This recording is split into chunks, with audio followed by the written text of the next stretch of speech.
So, for thousands of years, people read the story of Adam and Eve without arguing about it. This debate today about whether or not Adam and Eve were real people, it's really just a modern one. And that's the first clue that something has changed, not in the text, but just how we read it. Modern readers ask one dominant question: were Adam and Eve even real people? Or were they just symbolic? But ancient writers didn't think in these categories. They were never trying to separate history from meaning. They assumed meaning through history. So when we demand a clean label, we end up flattening a story that was designed to carry more weight than that. Genesis signals this immediately through the language that it uses. Adam isn't introduced as a personal name at first. In Hebrew, ha-adam simply means the human, and it's tied to Adamah, which means the soil. So Adam is literally the human from the ground. That's it. And Eve's name comes later, Hava, meaning life. She is called the mother of all living. Ancient readers would have noticed this instantly. These are real people. But they are also framed as humanity in its earliest form. In the ancient world, stories didn't function the way modern biographies do. Individuals often stood in for groups.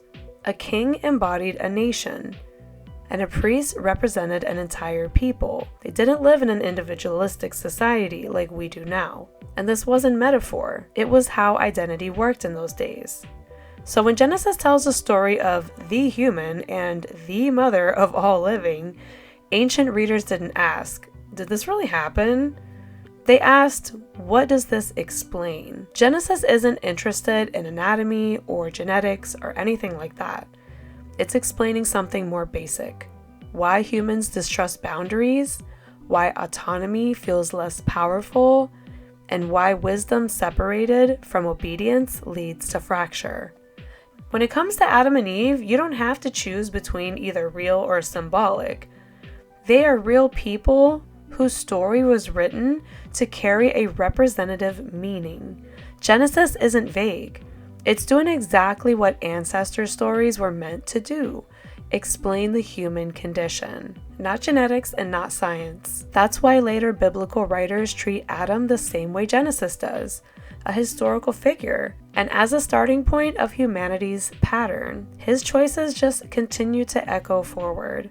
And that's why Adam becomes central when scripture talks about sin, responsibility, and restoration. So who were Adam and Eve? Well, they were real people. They were also written to explain something bigger though. And when you read the story the way the ancient readers did, Genesis doesn't feel so confusing. It feels a lot more precise, because the story was never just about them, it was always about us.